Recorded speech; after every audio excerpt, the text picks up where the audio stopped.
masque.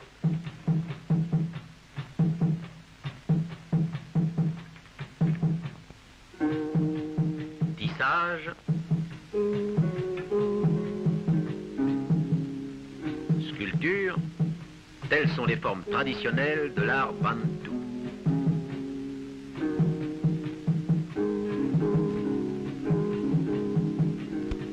Mais pendant des siècles, ces peuplades qui couvrent la plus grande part du Congo belge n'ont plus de la peinture des couleurs utilisées par tous les primitifs.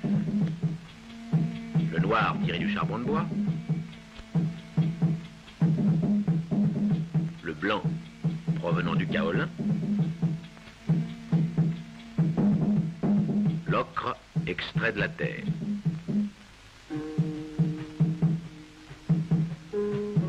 Ces couleurs s'appliquaient souvent sur le corps, symbolisant par exemple la survivance de l'âme des ancêtres. Parfois, un villageois représentait sur les murs de sa case l'image même du monde qu'il voyait autour de lui.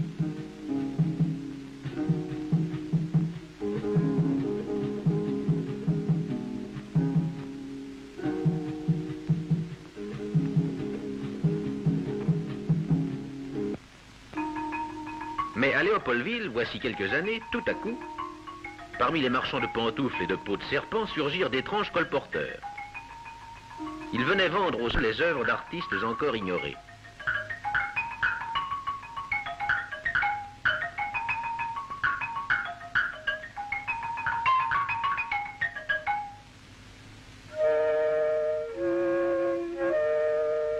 Mais tout cela se confondait dans la même banalité, dans le même style chromo.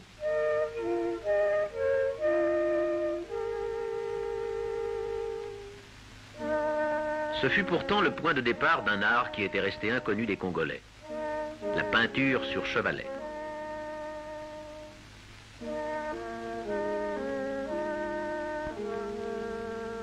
Les premières œuvres qui retinrent l'attention furent celles d'un commis des postes, Monjita, travailleur consciencieux.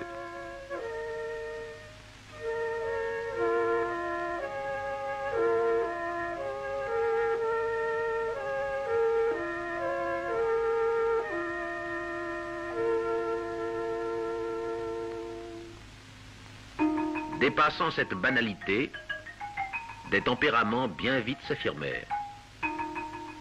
Un Bruegel africain comme ce Dombé, peintre de scènes villageoises.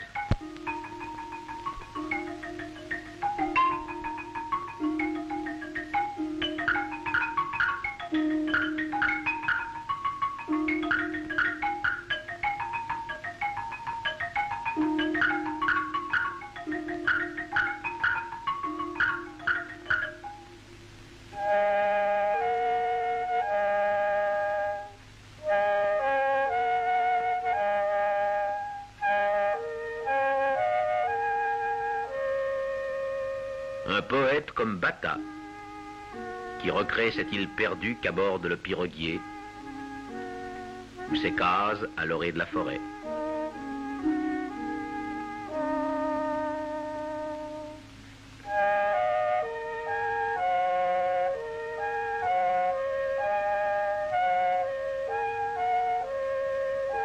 Un décorateur comme Kiabelua, auteur de cette maternité qui fait penser à certains primitifs siennois. Réussites éphémères, ces gens furent bien vite gâtés par l'amour du lucre, par la facilité.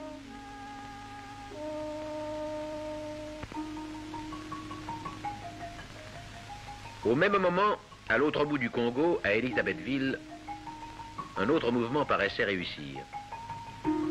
Ici, un artiste européen avait réuni quelques artistes congolais dans un atelier de fortune.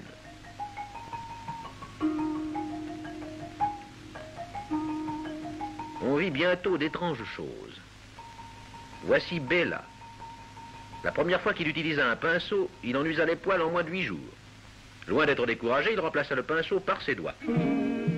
Bella avait inventé le digitalisme.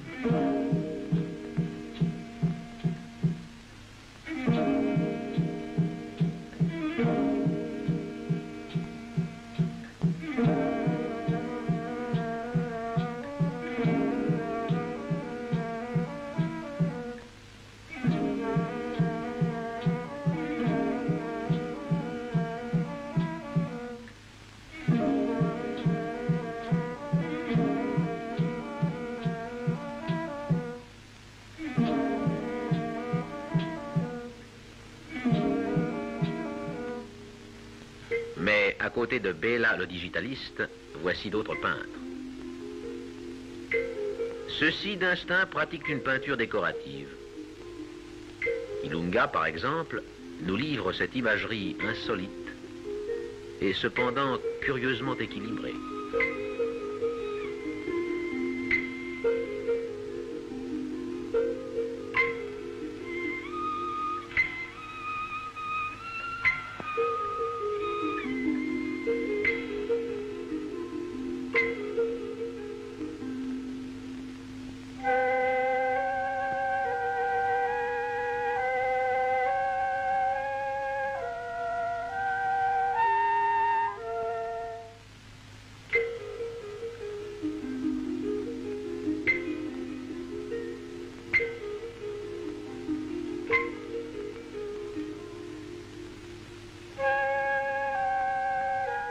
Voici un autre décorateur, Pilipili. Ces oiseaux dans les arbres, ces pintades dans les herbes, plénitude dans la composition, sensibilité dans le coloris et joie des arabesques, tout cela ne fait-il pas penser à un mystérieux atavisme oriental?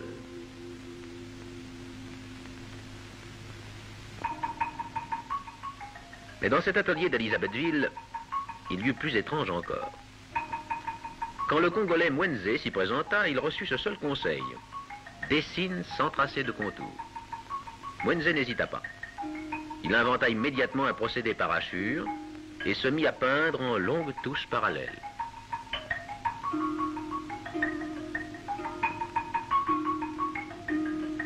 Il représenta d'abord des scènes villageoises, telle cette femme qui revient du marché, panier sur la tête, bébé sur le dos.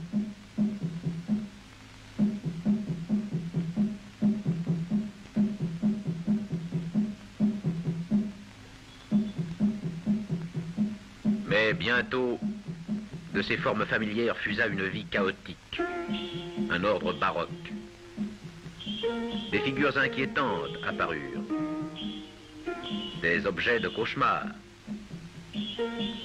Comme dans un acte de sorcellerie, les formes elles-mêmes se disloquèrent, s'enchevêtrèrent, se mirent à tournoyer dans un vent de folie ou de magie.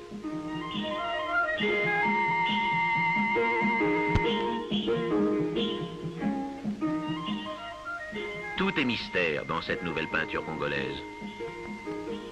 Quelle hérédité ensevelie, chargée d'ésotérisme et de tradition, vient de revoir le jour par l'expérience d'Elisabethville? Y a-t-il phénomène éphémère ou début d'une renaissance? Le problème reste entier dans le passé comme pour l'avenir.